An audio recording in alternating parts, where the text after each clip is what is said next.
Be honest. When was the last time you withheld love or affection from your partner? If you're being really honest with yourself, when was the last time you felt justified in punishing someone else? Revenge is so ingrained in our human nature that we don't often see the subtle and sneaky ways in which we do it. As we explore today, losing strategy number 4, I think you'll be quite surprised to learn how common this strategy is. But it's also the enemy of connection. That's what's up next here on Master Your Marriage.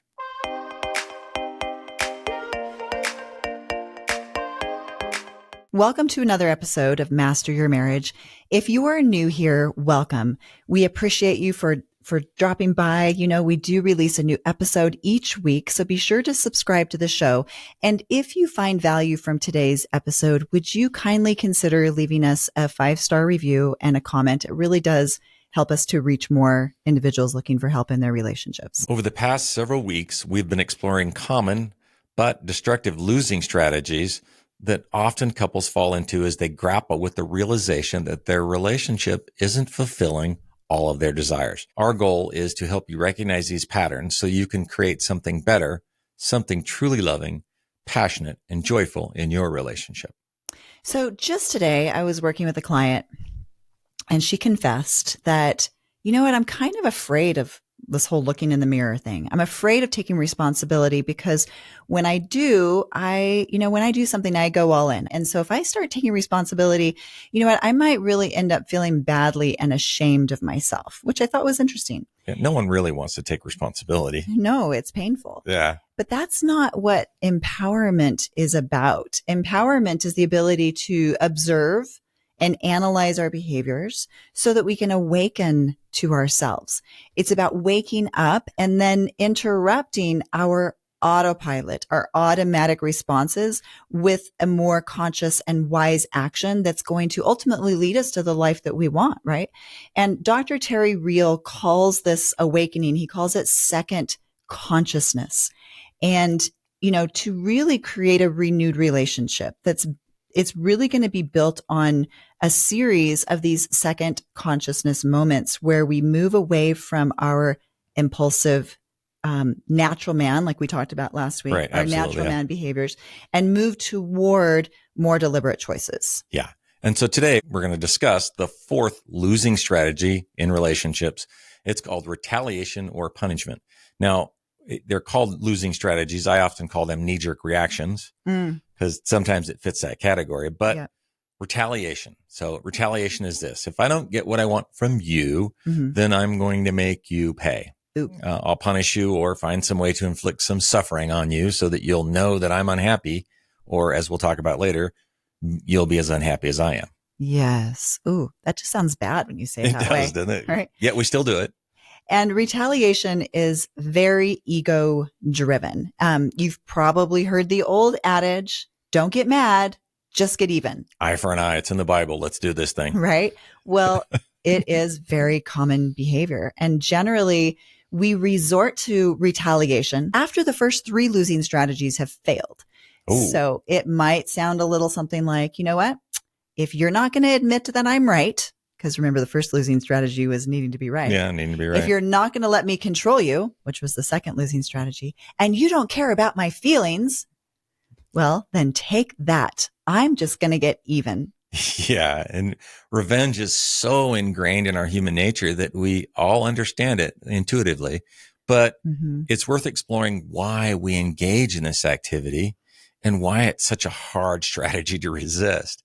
It's also important to look inward and ask ourselves why it is we're actually retaliating against our partner, this person that we've chosen and said that we love beyond all others, right? The reality is that we've all done this. We've all kind of resorted to this strategy at one point or another in our relationships. We all have. Sadly so. You know, and I was reflecting myself today as we were preparing for this episode just on how especially, and I'm not going to say it never comes into my mind. I mean, it still comes into mind today, but especially when we really going through the crunch, really struggling with that one up, one down position, wanting to control you. And for sure, like you would start with, I'm right. And then you would move to, I need to control you. And then you'd move to throwing a temper tantrum and my feelings. And, you know, and I'm deserving of these feelings. And then when that didn't work, I had those feelings of, well, then I just then fine. It's going to make him pay. I'm going to make him pay. Yeah. I remember vividly going into that, usually when we're in that fight or flight response. Yeah. Yeah. Yeah. Right. When we're feeling flooded. And that's when it's like, well, then fine, I'll show you. So if you think you've never engaged in retaliation. Oh, you have. You have. And if you think you haven't, you probably are fooling yourself, because the truth is retaliation can take many forms, right? Large forms, small forms. There's big offenses that are really obvious, but then there's these subtle, more sneaky acts of retaliation that truly go unnoticed, even by ourselves. We really, and we'll talk about like how we deceive ourselves into thinking that we don't do it. Yeah, we don't see it, right? And this retaliation is really, as I talked about a little bit earlier, we're trying to cause the same emotion in the other person that you're feeling. For example, like I feel like maybe my partner's disrespected me.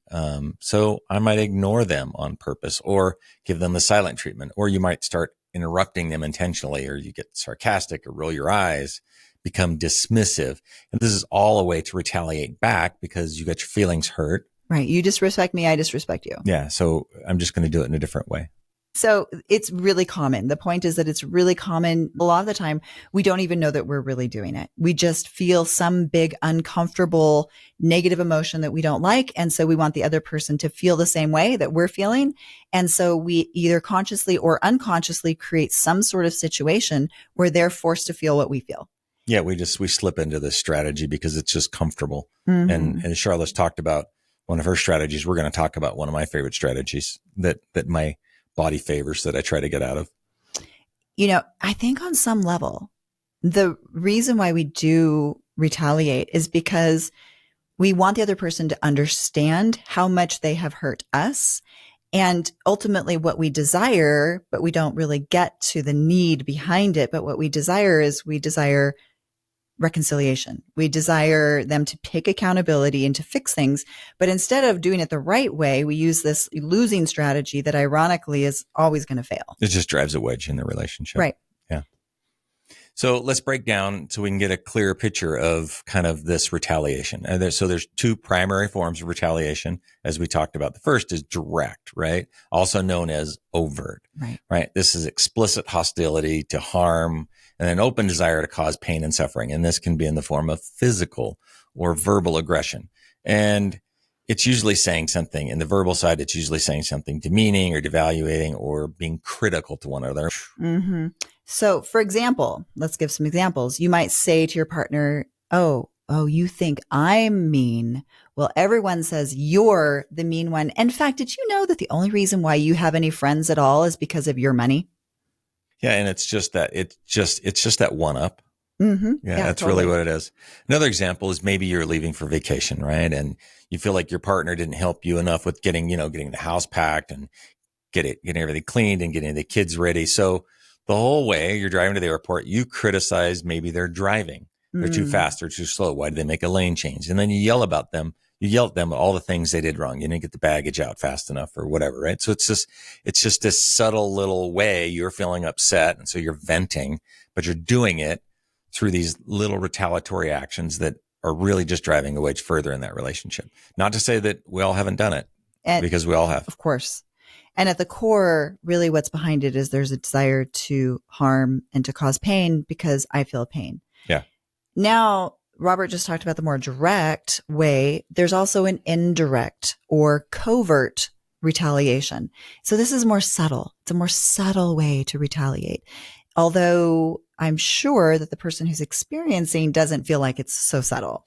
No, for the person who's experienced it, it's just equally as hurtful. It's just as equally painful.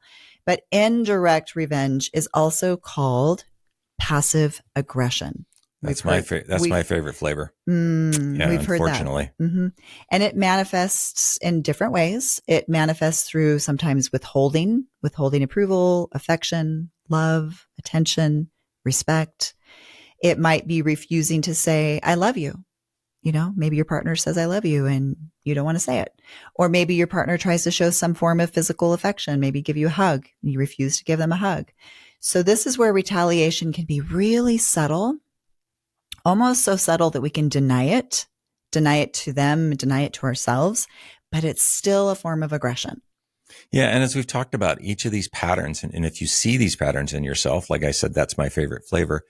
Like, just remember that we learn at the feet of masters, and usually we learn these strategies in what we see around us as we're growing up. Yes. And so our idea is, can we shine a light on these destructive patterns to help you realize how they're creating distance in your relationship? And not to call anybody out for saying this is bad, but just to say, like, here's an opportunity to look in the mirror. Right. And address these things, right? We do learn at the feet. Yeah. We're going to learn at the feet of the master, right? We both did. So imagine that your partner asks you, hey, did you enjoy making love last night? And you respond with like, it was fine. Ouch. Ouch. That's not good. And you didn't even say anything. Yeah. Right. That was very covert. Like, it was fine. Yeah. Or maybe your partner didn't help you to put the kids to bed, or maybe your partner didn't help you to clean the dinner table or clean up the kitchen after a meal. So you know what? You're going to just refuse. I'm not going to go to bed with you, or I'm not going to reciprocate any kind of kindness or any kind of affection. Again, subtle, but still as hurtful to the person who's receiving it. Yeah. And as Dr. Reel, the therapist who came up with these strategies, losing strategies, says, in direct retaliation, you say or do something nasty or mean. In indirect retaliation, you don't say or do something that you probably should. The first is mean, right? First is mean and spiteful. The second is mean-spirited. Yeah, I think that's a really cool distinction to say. One is doing something nasty, but the second one is omitting. It's omitting saying something that you probably should. Like, I love you. Yeah. I care for you. I appreciate thank you. Yeah. I appreciate you. Yeah. So, I was actually working with a client. This reminds me of a client that I was working with. This was a year ago. It was a while ago. It's not a current client that I'm working with now, but she came to me after she and her husband had a really big fight. And it was a very regrettable incident that happened, in which she felt hurt, disappointment, disillusioned, all those things that were very natural and normal for her to feel. But in her reaction, in her response, she became very passive aggressive. Interestingly, though, she honestly, truly couldn't see it. She was withholding all verbal and physical signs of love, affection, and in a way that was becoming very painful to him. And it went on for quite some time before she contacted me. And so I asked her directly, are you punishing him? And she responded by saying, oh, no, I wouldn't do that. Yeah, I remember, and it was this. Yeah. It was interesting because it wasn't until we sort of laid out the pattern and looked at it from different angles and sort of put everything down on paper that she started to see that she really was.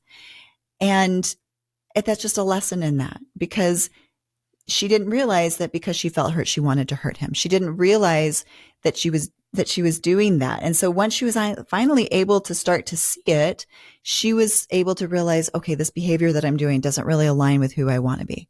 It's just so interesting how big the self-deception can be when it comes time to look in the mirror. Yeah. And that's what the beauty of having a relationship, if you'll let it, your relationship will shine a light and mirror a lot of the things that you have an opportunity to work on. Exactly. In order to create a more beautiful relationship. So the most common type of retaliation is what we call offending from the I'm the victim position. It's a justification that, where you say, well, you harmed me first. Therefore, I have a right to do what I'm doing. And in this mindset, you're thinking to yourself, if you hit me, I get to hit you back twice as hard with no shame because, well, after all, I'm the victim here in this situation. I'm only just sort of defending myself. Right. Right. And so when you offend from the I'm the victim position, you end up in the absurd situation of being the perpetrator who also feels victimized, even as you become the offender yourself. Isn't that interesting? Yeah. And you see this a lot, right? Where someone feels like they are the victim, but then the victim has to become the perpetrator. And that's why in relationships, you have this dynamic all the time of this cycling victim perpetrator dynamic that just circles around and around and around. Yeah, always, right? And, sometimes I will ask couples when we're doing coaching, I'll say, to both of them, is there anything that you feel like you've done to create trouble or problems in this marriage? And it's so interesting because people will often say, well, a little, maybe, I suppose, but, really it's all him. Yeah. I have some part. I might be doing this bad thing. Yeah. But you know what? He did that other thing first. And so okay, maybe I'm being a little bit cruel, but you know what? It's only because he's been such a jerk. If it wasn't for him, I would be the most amazing person to live with. Without doubt. I would be so amazing to live with. Yeah. So yeah, I'm sort of making that dramatic, obviously, but it's honestly just a way of justifying our own immaturity by pointing the finger outside of ourselves. And ironically, the other person is likely doing the same exact thing. So here's the truth about retaliation. Almost all perpetrators see themselves as victims. Yeah. Yeah. And so here's the interesting thing about retaliation, because when you become a victim and then you retaliate, you're actually throwing away your own agency in the process. So think of it this way. We all have two basic human needs. We have the need to be in connection with other people, and we also have the need for independence. But we really struggle in relationships to know how to achieve sort of both of these aims, Connection right? and autonomy. Yeah. It's Connection really hard. and autonomy, We don't know how to right? do Yeah. it. So we play out this losing strategy, right? Of punishment and retaliation. And then what do we get? Well, I think what ends up happening is we end up losing both. Yeah. You get So neither. we have this need for connection. We have this need for autonomy, but we get into these losing strategies and we end up losing everything. We end up losing connection with the person that we profess to love the most. Right. We trick ourselves into thinking that our behavior is actually an exercise of our agency, that it's actually giving us more freedom. But in reality, we're losing connection with this person we love, and we're turning ourselves into a victim, which by definition means that we're giving up our agency. Yeah. Now, we don't really discuss domestic abuse or violence on this podcast, and that's beyond our scope here on the show. But if you're experiencing domestic violence, we strongly encourage you to seek help immediately. But as an extreme example of retaliation, it's interesting to note that the research on abusive men shows that in their domestic violence as a perpetrator, they usually feel victimized some way. In their minds, their partner has betrayed them first, i.e. she looked at another man, or she didn't give me the respect I deserved, or whatever lame excuse they have. Right. And therefore they feel justified in inflicting this suffering on some level. So I think this is super interesting. That's what the research shows. And you would think that a perpetrator would feel really powerful, right? That they would feel sort of powerful in their actions. But the reality is they actually convince themselves that they're a victim. Yeah. Even in domestic violence. Yeah. Which is just, I don't even understand that. Right. And so as we know, two wrongs don't make a right. And there's a clear difference between protecting yourself from abuse and retaliating with cruelty. I'm not going to tolerate this cruel behavior is one way. And then it's quite another to be cruel in return. Right. Yes. Because two wrongs don't make a right. Yeah. Yeah. So here's something to really consider. And I've thought a lot about this today. Offending from the victim position, if you think about this and kind of zoom out and look at this from a bigger scale, not just in your own homes and your own families and your own relationships, but if you zoom out and look at this idea of offending from a victim position, it actually accounts for more than 90% of the world's violence.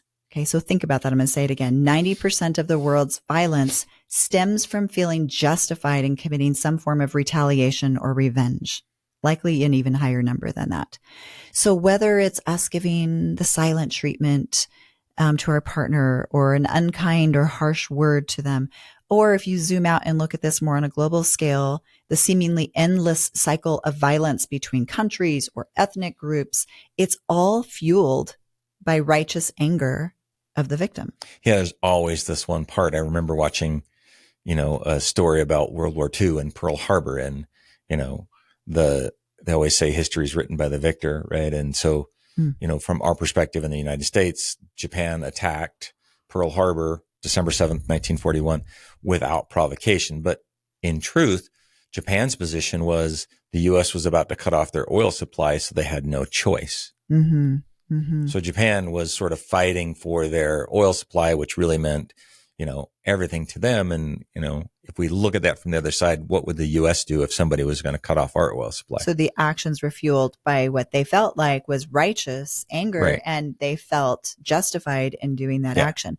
And I'm sure if you look at any war, if you look at wars, any war, current or otherwise, yeah. Right. That's where the majority of violence really comes from. Yeah, without a doubt. So the first step in committing to this sort of non-violent life is confronting our own propensity for revenge. No matter how we've justified it or how we feel, and no matter how large or small this retaliation might be, we just have to be honest with ourselves about the sneaky and covert ways in which we're trying to get revenge. And we need to figure out a way to stop it. Exactly. Yeah. So, you know what, Robert was just talking about this on a big scale with war, but, we may not individually be able to make a huge difference across the world in wars or within civil unrest or strife within our communities, but we can make a massive difference if we just commit to, within our own homes, resisting the temptation of retaliation. We can, by doing that, bring more peace and more harmony to our own homes. Yeah. And here's something we teach our kids. Just because someone hurts you doesn't give you the right to strike back or hurt them back, right? How often do we forget to apply this own important advice into our lives? And I will say that the example that we teach our children to retaliate immediately is going to just drive their behaviors and their relationships. Because your kids are always mapping how you justify your actions. They're always mapping the ways in which you feel righteous and making those choices that you're making. So if we want to change the world, we start with ourselves. Right. And change the people that we influence, right? This urge to fight back is so immediate and visceral, right? It's right there and it's hard to control. Most of us manage to contain our impulses when it comes to this physical retaliation, but far too often we give ourselves permission to lash out verbally through humiliation, through ridicule, or telling our partner what they should or shouldn't do. These are all aspects of even this smaller version of verbal abuse, but it has no place in a healthy relationship. Yeah. So here we are, coming now to the end of the episode. You can make a commitment to take retaliation, both physical and verbal, both direct and indirect, right? Covert, overt, off the table in your relationships. But to do that, we have to be willing to, first of all, drop our ego, because our ego wants us to hold on to being right. It wants us to stay in control, to get what we think we deserve. And so it tells us all the time that we're justified. We're justified in whatever losing strategy, whatever behaviors we're doing. Our ego will try to justify to us that it's okay to do it. This is especially true when, like I said earlier, when I would get flooded. I would feel so right in being able to do that. When I get flooded, when I go into fight or flight, our ego, though, is the enemy to being able to love the other person well. It's the enemy to being able to stay in connection and to have intimacy with someone. Yeah. And what we want is we want something better for you. So we have some journaling questions for you to reflect on this week, as in last week. And so here they are. So honestly self-reflect and then ask yourself, question 1, when was the last time I withheld affection or approval from someone that I love? Journal question number 2, how did I feel afterwards? Like, honestly, how did you feel? Number 3, what was I trying to get by punishing this other person? Because and 4, remember, there's usually always an unmet need behind that negative feeling that you had. And 4, how did that work out for me? Did I get what I really wanted? And if so, reflect upon the cost of getting what you wanted. What was the cost of using retaliation? Yeah. These are deep questions. Yeah. They're really introspective questions that I hope you'll take to heart. They're going to require some thought and a lot of self-honesty. So get out your journal and see where these questions lead you this week. Yeah. Well, that's a wrap for this episode, and make sure to subscribe to the show if you haven't yet, because next week we're going to be starting the next destructive pattern that commonly plagues relationships. Yes. So thank you so much for being here for today, and we are grateful for all of you. And we kindly ask, if you've not yet left us a 5-star review and a comment, please do so. It really helps us make a greater impact on couples. And as always, if you know someone, a couple or someone who this episode might help, or any of our episodes, please consider sharing it. And of course, be kind to each other this week. Take care of each other. Remember, it's the small things done often that make the biggest impact.